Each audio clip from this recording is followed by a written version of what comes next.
Tonight on Bridge City News, a retired RCMP officer says one of the motives behind the alleged killings of 3 people by 2 BC teens may have been violent video games. Prosecutors in Texas will be seeking the death penalty for a man accused in the shooting and killing of 22 people. And it's Friday, which means it's time for another Movie Mill Minute. We'll have details of some of the great films playing at the Mill this weekend. Your nation, your province, your southern Alberta. From the heart of Lethbridge, it's Bridge City News with Hal Robbins. Good evening. Thanks so much for joining us. We're still awaiting the results of the autopsies on the bodies of 2 men who were found near a river in northern Manitoba. RCMP are trying to determine if they were in fact those of Briar Schmigelski and Cam McLeod. They were the 2 teenagers who were the target of a manhunt and the suspects of 3 murders. The mayor of Port Alberni, BC, Sherry Minion, says the case brought a lot of negative attention to her city. Cam McLeod and Briar Schmigelski were from that Vancouver Island community. It has been a difficult few weeks for the community, for sure. From the teens being missing to being, released as suspects, the search, and now this part of the conclusion. This is definitely not what we had hoped for in terms of outcome.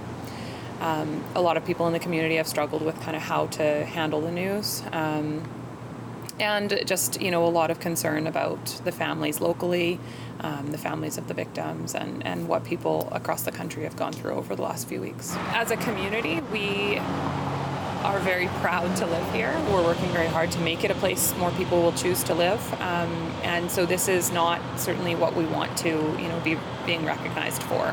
So that's been challenging for the people who live here, for sure, because there's so little information. And unfortunately, with what has happened now, we might not get the answers that we've all been really hoping for. A retired senior Mountie says even though Schmigelski and McLeod may be dead, there is some key evidence that speaks to a motive. Former Assistant Commissioner Peter German, who retired in 2012, says at least one of the teens was highly influenced by violent video games. Briar Schmigelski's father said his son may have wanted to go out in a blaze of glory. He says investigators will be looking at the suspect's social media accounts, written documents, and communications with friends and family. Law enforcement officials tell El Paso Council that the suspected gunman who allegedly killed 22 people will be prosecuted by both state and federal authorities who will be seeking the death penalty. The scene, as I explained to the media on, I believe, Saturday or Sunday, was a horrific one, something that no one should ever see. But needless to say, that particular event it will be burned in people's memories as far as the investigators. Ongoing investigations are still taking place. Today, the scene is being, as of a couple of days ago, the scene is being screened off so that we can get down to the details of actually getting the minute evidence. And when I say minute evidence, I don't want to get gory here, but the scene is picking up human remains actually there. Police in Texas say officers received a call last month about a woman concerned about her son's gun purchase. It turns out the caller was the mother of the El Paso shooting suspect, Patrick Crucius. The caller started to reveal that her real concern was for the safety of her son. She was fearful that he would injure himself with this type of a weapon. So after that, the public service officer comes around yet again and says, "Is your son suicidal? Has he made any threats against others, or has there been any dramatic change in his behavior recently that would cause alarm?" And the answer to those apparently was no. And so again, she states that she was concerned that at 21 years of age, he was emotionally immature and just not, in her view, should possess a weapon like this at his age and at his level of maturity. Many in the city of El Paso, Texas, are still reeling after the devastating mass shooting which claimed 22 lives. The Billy Graham response team is in El Paso, offering comfort and hope in the midst of so much pain. I have had an opportunity to minister to a young boy. As I talked to him, this little boy is broken. He was explaining to me that he feels very, very sad about the situation that happened here in El Paso. So as I started talking to him, I asked him what would he like to do for his community, for the people that are hurting. And he said he wanted to do a fundraiser. And you can tell that his little brain was working. And once that started happening, the tears stopped. I was able to give him some literature from our RT. That's the beauty about Billy Graham's Rapid Response Team, is that we minister to everybody, the young, the old, and in between. And children sometimes are left behind, and we love the children. We want to minister to them. We want to let them know that there is hope, even in the midst of trial, in the midst of pain. I felt good talking to them, made me relieve some of the stress I had, because basically it just made me feel like I wanted to cry all the time. So the little boy said that he felt better after talking to a chaplain. So that makes me feel good just to know that that ministry at that moment made a difference in a 10-year-old. Police in Springfield, Missouri have identified the 20-year-old wearing body armor who walked into a Walmart store yesterday carrying a tactical rifle and another gun. Investigators say Dmitry Andrushenko also had more than 100 rounds of ammunition yesterday afternoon. Shoppers ran in terror, but fortunately the man did not open fire and surrendered after he was stopped and held at gunpoint by an off-duty firefighter. U.S. President Donald Trump is voicing optimism that some sort of firearms background checks will be instituted following the recent mass shootings in Texas and Ohio. Trump says there needs to be meaningful background checks. I have a great relationship with the NRA. I have a lot of respect for the people at the NRA, and I have already spoken to them on numerous occasions. And frankly, we need intelligent background checks, okay? This isn't a question of NRA, Republican, or Democrat. I will tell you, I spoke to Mitch McConnell yesterday. He's totally on board. He said, I've been waiting for your call. He is totally on board. I spoke to senators that in some cases, friends of mine, but pretty hardline senators, hardline, and when I say that in a positive way, hardline on the Second Amendment. And they understand we don't want insane people, mentally ill people, bad people, dangerous people. We don't want guns in the hands of the wrong people. Since the mass shootings in the United States and some recent shootings in Toronto, many are calling for a gun ban. Is it a knee-jerk reaction or well overdue? I posed that question to one of our regular contributors, Brian Lilly. The guns that are used in crimes in this country are, generally speaking, for the most part, stolen, smuggled, illegal guns from the United States. They are not Canadian guns. So you've got people that are already in violation of about a half dozen laws, from storage to illegal possession, pointing a firearm, all of these things. It could land them in jail for 10 years or more. They're already violating the law. Why on earth would they suddenly say, oh, there's a gun ban. I paid $3,000 for this gun on the black market. I can't use it now. Catch the full interview with Mr. Lilly discussing gun control and how Canada may be caught in the crossfire in a trade war between Washington and Beijing. That's coming up after Business News. Health Canada is changing patented medicine regulations. It is a move that is designed to make patented medicines more affordable. Health Minister Jeanette Petitpas-Taylor is calling it the biggest step to lower drug prices in the generation. Health Canada says the changes will save Canadians around $13 billion over 10 years on patented drug costs. A recent study says there's a strong correlation between the use of social media and increased depression among teenagers. I asked registered psychologist Graham Bretherick how he would define depression. I see depression as anger turned in on yourself. So I'm angry at you, but I can't take it on you because you're my boss, you're my parent, you're my brother, or whatever else, or I feel bad about myself, etc. So it must be my fault. It must be me. So what I'm talking about with depression is I'm really angry at myself. Bretherick will have more on what depression is and how we can help those who are suffering through it. That interview is coming up in the second half of our show. A boy is dead and 4 members of his family were sent to hospital after a semi-trailer truck slammed into the back of an SUV near Oyen. RCMP say the 11-year-old boy died Wednesday afternoon at the crash site located on Highway 9 and Range Road 60. 2 adults and 2 other children in the SUV were flown to Calgary hospitals. The driver has since been released, and the 3 others remain in serious condition. A GoFundMe page has been set up to raise money for the family. It says they were traveling across Canada to relocate from Vancouver to St. Catharines, Ontario. We're getting close to that time of year again when artists, acrobatic dogs, and thrilling rides will be arriving in Lethbridge. Whoop Up Days is just a week and a half away.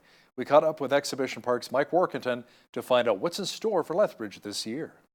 So as you can see, the work going on behind us, we are well into our setup mode here at Exhibition Park. The first thing that always starts us off here in Lethbridge for Whoop Up Days is the Whoop Up Days Parade, downtown on its traditional route.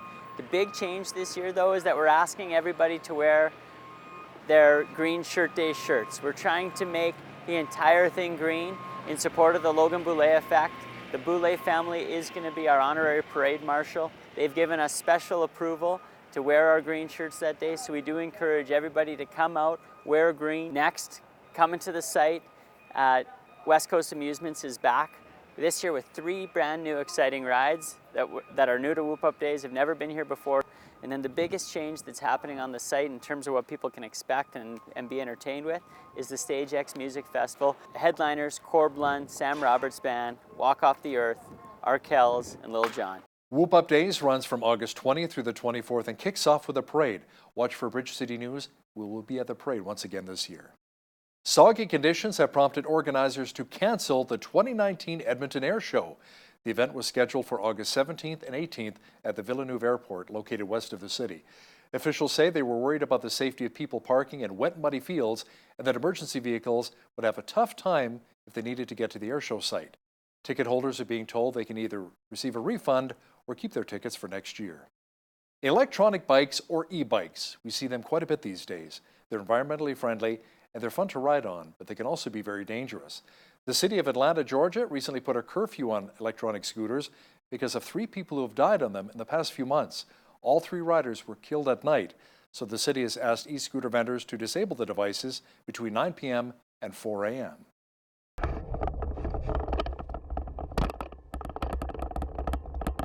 I could see it being a little bit more dangerous at night, maybe other people getting ran into. The person riding, though, of course, it's a little bit of their own fault and their own responsibility to ride safely, but I could see it adding increased risk to the people who are not riding. So I don't see it necessarily as a bad thing to limit riding at night. I don't know that that's 100% necessary, but I can understand how it may be a good idea. I don't think it would be effective because I know the scooters target like a younger audience, and like especially on the weekends, like to use them to go out so they don't have to drive or they don't have to call an Uber, and it is like less expensive, so I feel like it pulls people to use them. But also in a city like this, like I could understand why it could be dangerous to have a bunch of scooters and people out during like the night hours. The Movie Mill in Lethbridge will be celebrating its 25th anniversary on Monday. Len Binning and his staff will be offering half-price movies and popcorn. If you can't wait till then, there's some great films to check out at the Mill this weekend. Here's another Movie Mill Minute.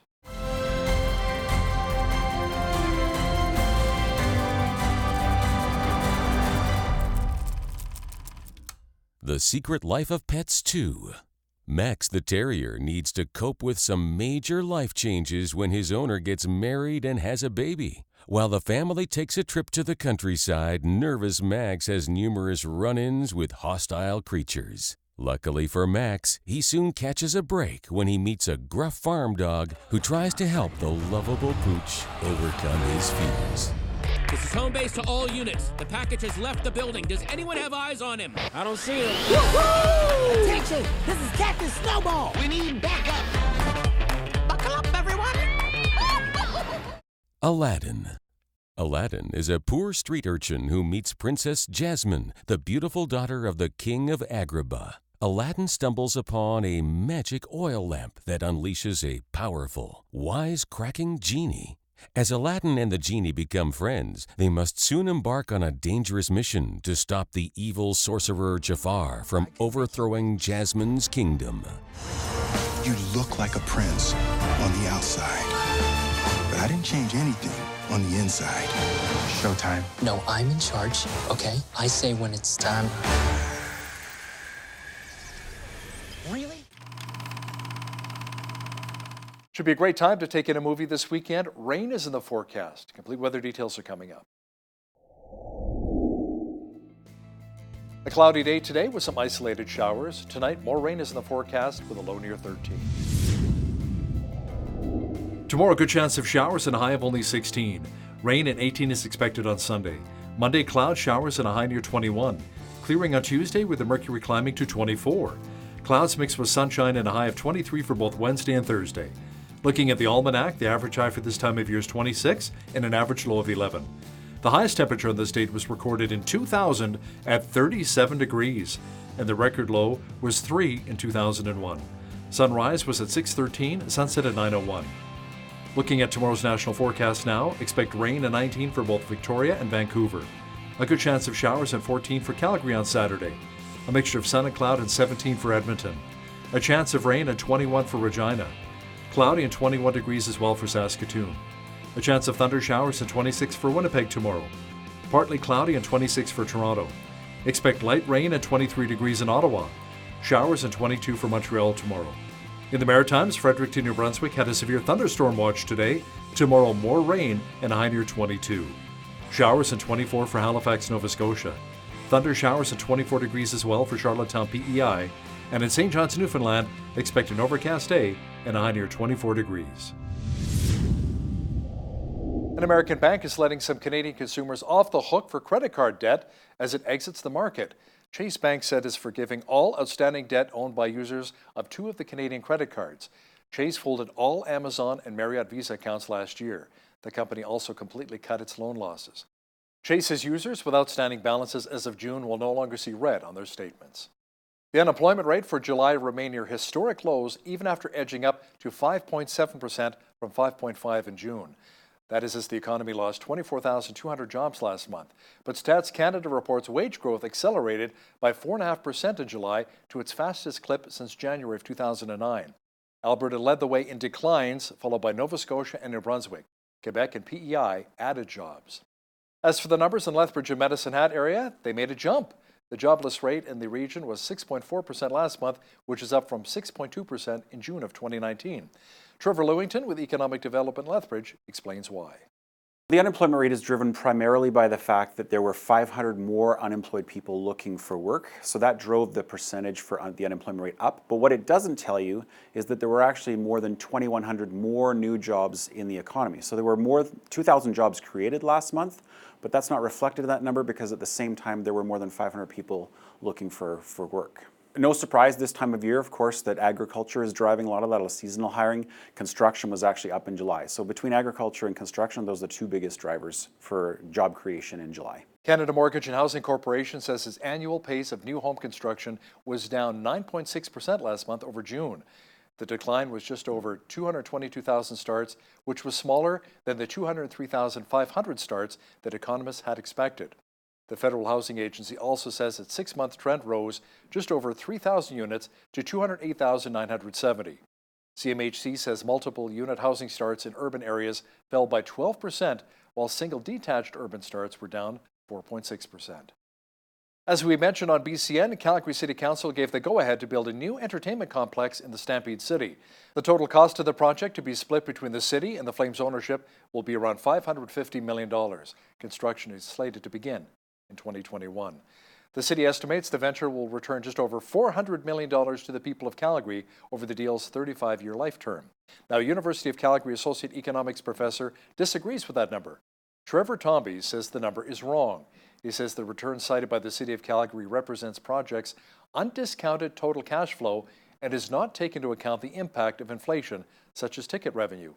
Regardless of the math, however, Tomby says he still supports the project since the annual cost to the city's homeowners will be nominal.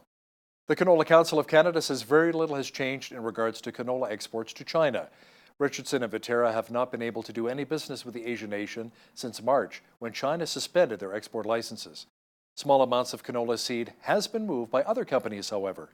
Council President Jim Everson says canola meal shipments remain unaffected. A canola industry working group is looking at ways of diversifying, including using more canola as a domestic biofuel. Everson believes progress will be made on that by the end of the calendar year. Now, here's a look at today's markets.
Recapping one of our top stories this hour, RCMP are still awaiting the results of the autopsies from the two bodies found near a river in northern Manitoba.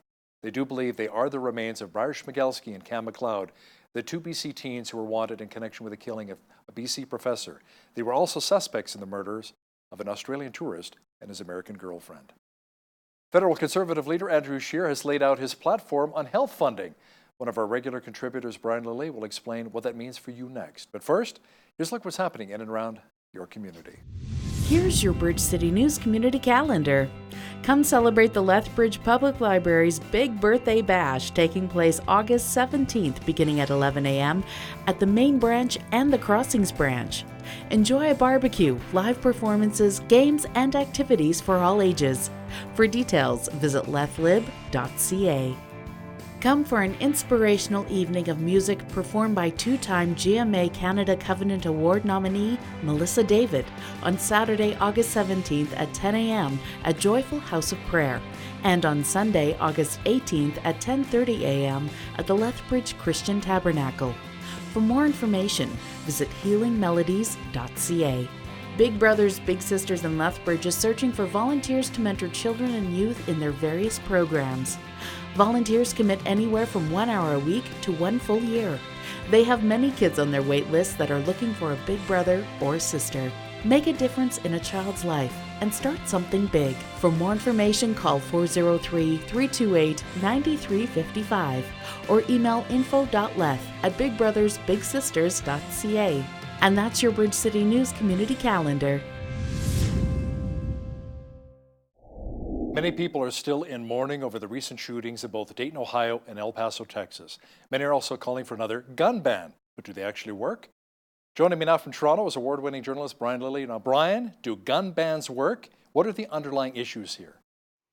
Well, I don't think it would work in Canada. A lot of people point to Britain or Australia. Those are countries by water. They still have gun problems, by the way, but they're surrounded by water. They don't share the longest undefended border in the world with the world's biggest gun market. And look, while the Americans were dealing with their two mass shootings in Dayton and El Paso, there were 17 different people shot in 14 different incidents over the long weekend here in Toronto. That's not counting any other shootings across the country. So that was happening. And of course, that's a real concern for anybody that lives here.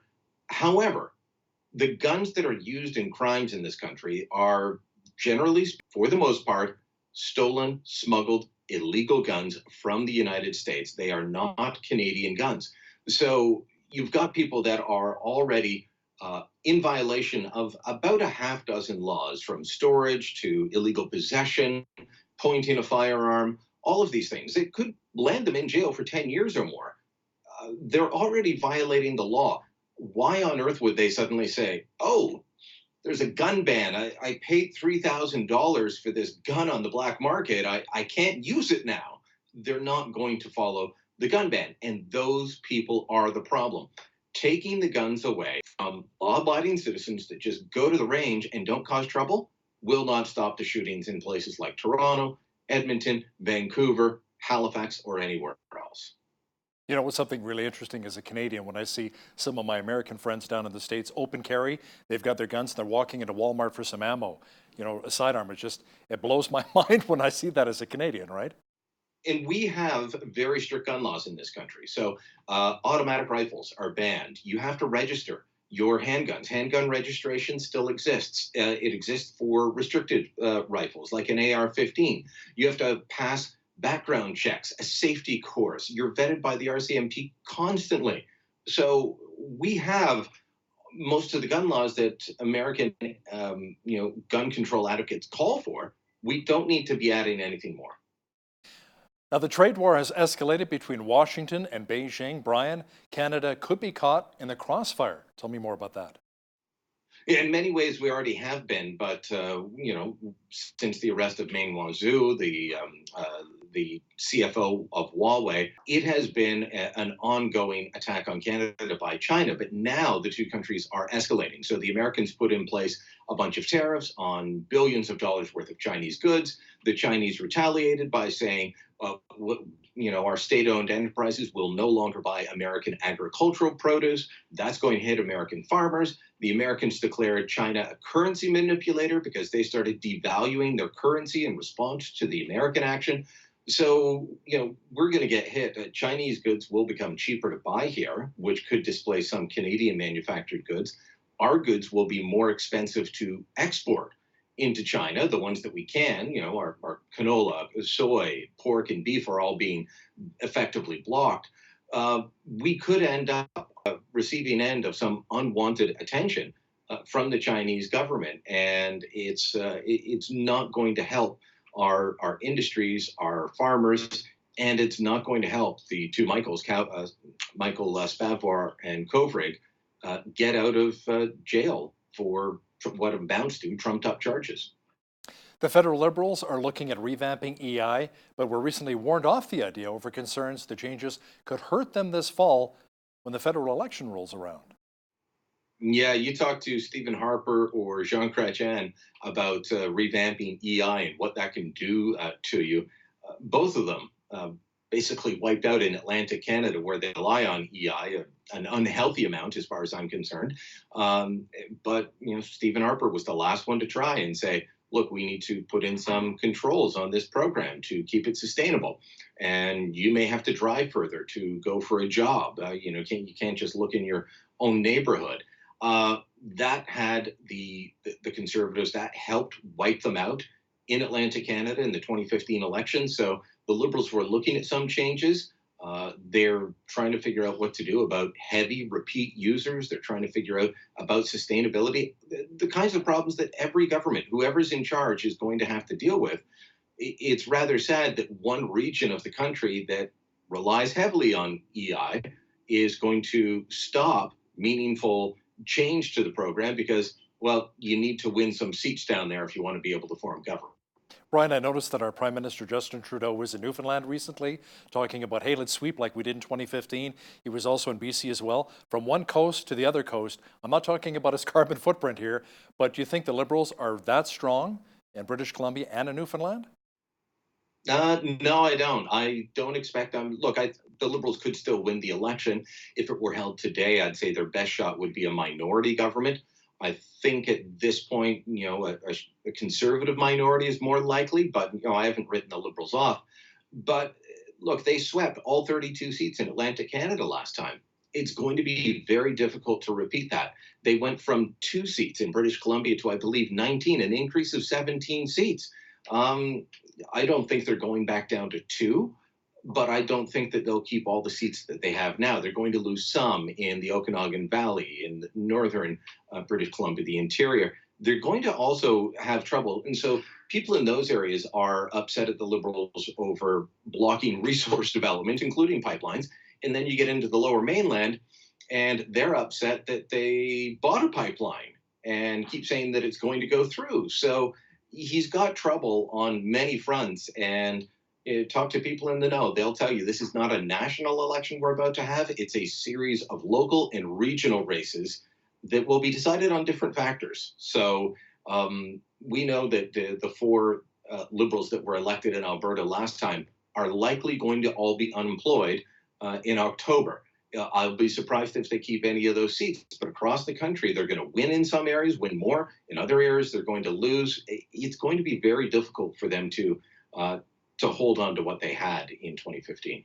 Here in the West, we can't be naive to believe that, the West will have a major voice when it comes to the election, because once people in Ontario and Quebec vote, and if they vote a majority a certain way, a lot of times that forms government. Unfortunately, that's kind of like how we look at it out here in the West, and then we're going to vote for the official opposition. But let me ask you something, Brian. When it comes to Ontario and Quebec right now, has Andrew Scheer made any headway, or is it still too close to call between Trudeau, Scheer, and how about Jagmeet Singh?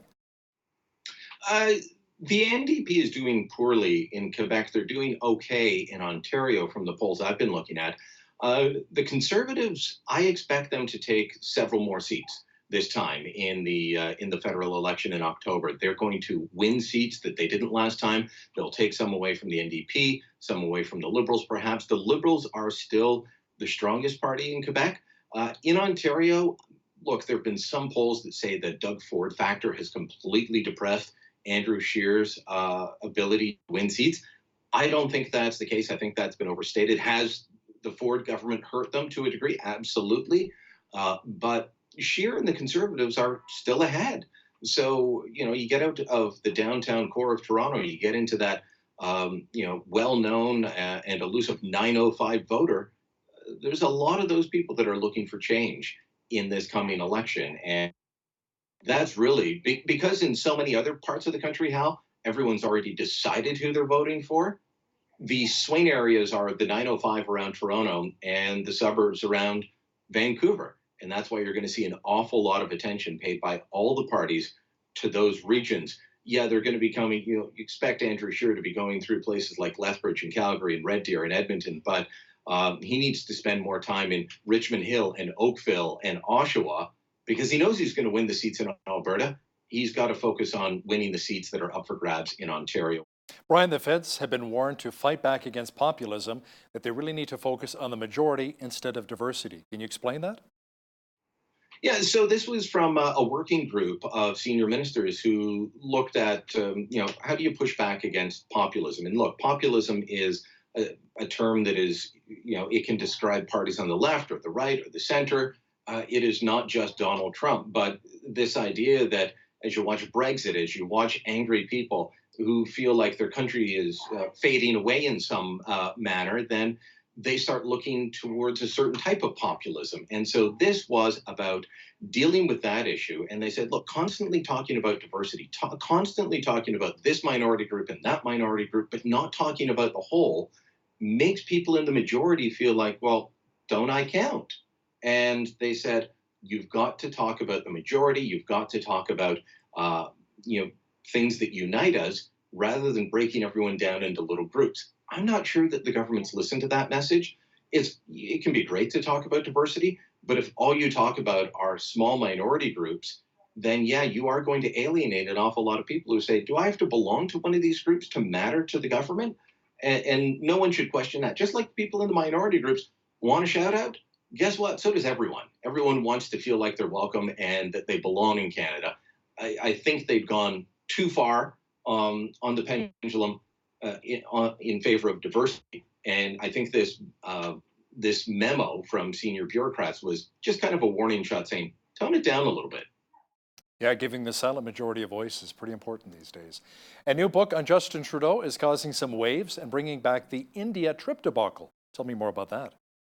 Yeah, this is a book by National Post columnist John Ivison.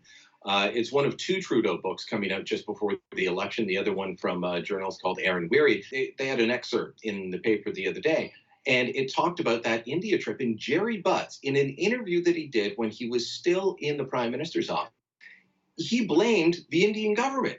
He said, they were out to get us. They were out to help the Conservatives. It kind of brought the whole issue back up. And then on Friday, I was at an event with Andrew Scheer where he was announcing some healthcare measures in his platform. And I asked him about that. And he said, this is just proof that Justin Trudeau and his team can't take the blame for anything. You think about that trip. It was the outfits that he wore. It was inviting the terrorists to dinner. And it was flying a chef at huge expense over to India to cook Indian food in India. And all of those things were self-inflicted wounds by the Liberals, but they keep bringing it up. I'm telling you, Hal, this is a fun book to read. It's interesting. There's going to be a lot that you've heard of before, but it's also giving some insight, including a Liberal MP, to go back to the last topic, a Liberal MP who said they play the politics of division more than Stephen Harper ever did, and he's not sure that Justin Trudeau gets that that's a bad thing. Now, you brought this up just a moment ago here. Federal Conservative leader Andrew Scheer is laying out a platform including a promise on health funding. Yeah, so he knows that he's going to be attacked and accused of cutting and slashing and burning, and you can't elect Andrew Scheer, or Granny will be put on a snowbank and or an ice floe and sent off to die, and she won't get health care.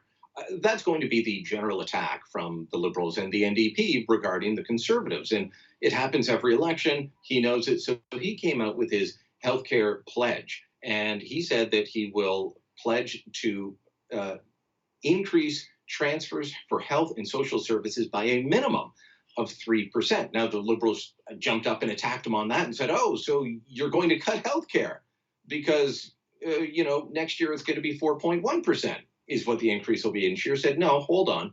I said a minimum of 3%, and I'll follow the existing agreement that's in place, which, by the way, is a minimum of 3% plus population growth and inflation.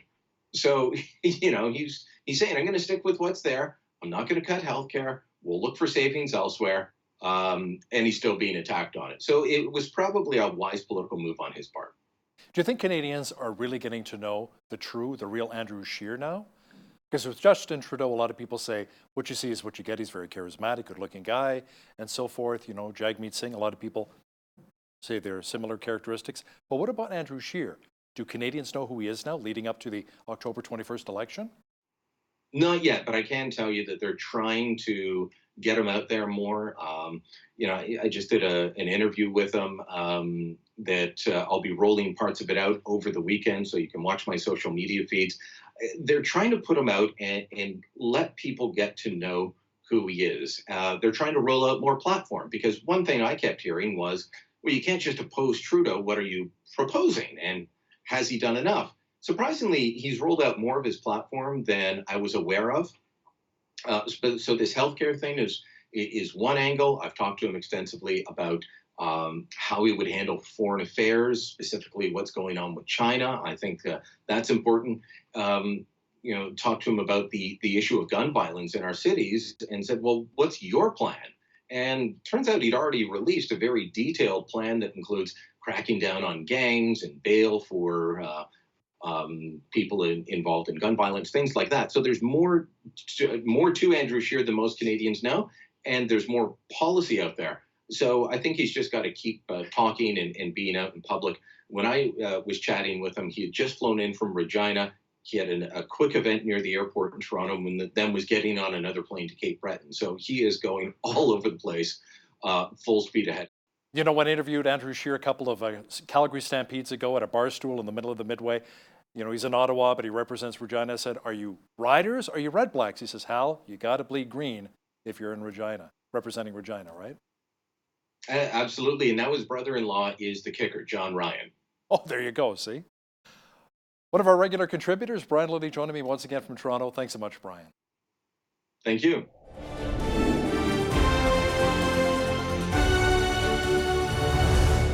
Teenagers and depression is usually not a very good combination. A recent study shows a correlation between social media use and increased depression rates for teenagers. Joining me now in studio to discuss this is Graham Bretherick, a registered psychologist and president of Run Free Ministries and author as well of Healing Life's Hurts. Welcome back to Bridge City News. Thank you, Hal. It's good to be here again. Now, Graham, a study by researchers at a hospital in Montreal found that screen time, especially on social media, is linked to increased depression on teenagers. Mm-hmm. So how can we really combat that? Well, it doesn't surprise me to hear that. Mm-hmm. And I think one of the ways we combat it is they need to interact. When you're on screen all the time, you're very isolated emotionally, you're isolated cognitively. And so that isolation, let me just can I define depression for you? Sure, go ahead, It's very different than most people's. I see depression as anger turned in on yourself. So I'm angry at you, but I can't take it on you because you're my boss, you're my parent, you're my brother, or whatever else, or I feel bad about myself, etc. So it must be my fault. Must be me. So what I'm talking about with depression is I'm really angry at myself. Surprising enough, yeah. So getting back to screen time, I know a lot of my kids too, they were, either on the Xbox or they're on their phones all the time. And I've noticed there's a bit of a disconnect with their friends when it comes to one-on-one interaction. Right. I don't know about you, but when I was a kid growing up, I'd hop on my bicycle, I'd go out to the arcade, go to my buddies listening to music. Yes. We'd go on our bikes and ride till the sun set. Right. After we did our homework, of course, right? Of course. So how can we kind of get back to that with a lot of today's young people? Well, the challenge is you've got the trends of today bending in the direction of this whole social media thing. And I think the only way is that parents have to set up things with kids that they get interaction, they get involved, they have limited time on the screen, etc. I mean, they have to involve themselves in interaction with other people. It's a human race is about interaction and relationships. You know, it's interesting though, sometimes my kids are playing, like I said, an Xbox game, but they're playing with their buddies in other countries, other cities. They say, hey Dad, I'm interacting with other people, my buddy's here, they can hear me on my headset. Right. Well, but it's a type of interaction, but it's depersonalized. Isn't that what we'd say? It's not face to face. And so there's a measure of, it's like being on television all the time. I mean, this is not real life. This is television. If you want to get real life, you get out of the studio and you have real relationship with your wife and your kids and etc. You mean you're not actually here right now? Apparently I'm not. Nice holographic image. I'm a figment of your imagination. You know, a lot of times too, Graham, when it comes to young people on Instagram, for instance, you know, a lot of young people, they'll put photos of themselves. Yes. You know, they're perfect. Yes. Their lives are perfect. Yes. And then other teenagers may see that, say, my life isn't as perfect. And will they get depressed when they look at others who are leading the so-called perfect lives? Yes, because really they're saying, I'm angry at myself because I'm not as good as or compared to or whatever. See, again, that's my definition. Depression is when you turn the anger in on yourself. And if you think about it, we often describe depression by its symptoms. But I'm not sure that's the best way to go. There are symptoms related to depression. But I think it's better to be able to say, actually, how does depression come about? So it's in a sense, it's like being put in an old dry well. All right, and so you go down and you put down, and so when you look up, it looks like a long way can I get out of here. It's muddy and sticky down there, so I feel really stuck. The walls feel like they're caving in on me, and I feel hopeless. That's a good description of depression. It's like a hole in the ground. In fact, geographically or geologically, whatever, what is a depression? It's a hole in the ground.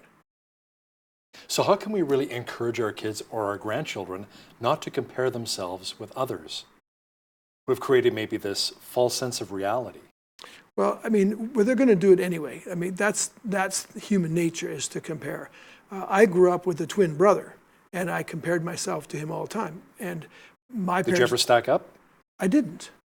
In fact, in that sense, I always thought I was less than my brother. Now, it was a lie. And see, I believed that, and so I functioned out of that sense of inferiority. And I don't know that I was depressed, but I had times in which I felt really bad about myself. So it might be a type of minor depression in a sense. So he didn't make you feel bad about yourself, nor did your parents. No. But it was kind of like self-critical behavior? Yeah, and because you see, the issue is my own identity. The issue is, who do I really think I am? When I'm comparing myself to somebody else, I'm going to have a false picture of who I really am. So how can we then as parents encourage our kids to really look inside themselves and understand how beautiful and special they are, regardless of what people are saying on social media? So they don't compare themselves to others on Instagram or wherever, right? Well, it's actually about communication. The question is, how much family communication occurs? You know, when I occasionally pull my phone up at the table, my wife says, you know, love the ones you're with, Graham. So I put my phone down. You're absolutely right. I shouldn't be on my phone at the dinner table. We should be having interaction and communication. But how much interaction and communication is occurring today in our family systems? Not sure. And I think that's a part of what, so do we have time where we turn the television off and we just we turn the internet systems off and we just have time to put our phones away? Put our phones away. Right. How important is that communication for building the family dynamic? Well, I think it's central because life is about communication.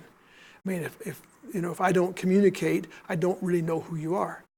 You know, before we came on the program, we shared a few things and we talked, and so I get to know a little bit more about Hal Roberts, and you get to know a little bit more about me.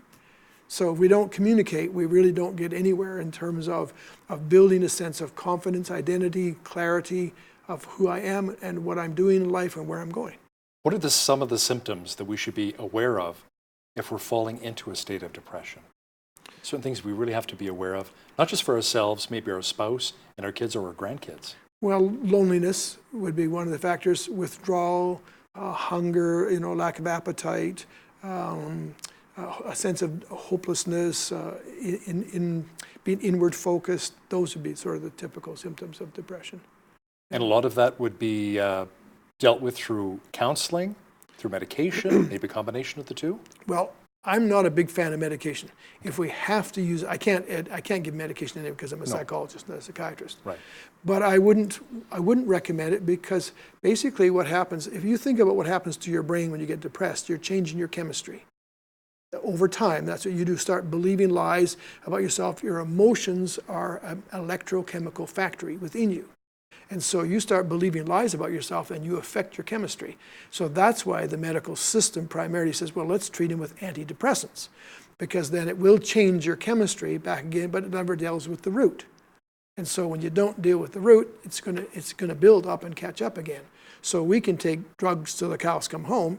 In my estimation, it won't fix anything. Now, if a person is severely depressed, then sometimes we have no choice. Otherwise, they might commit suicide. But we don't want to use drugs. We want to use psychotherapy or counseling to get people back on track. And because it's anger-based.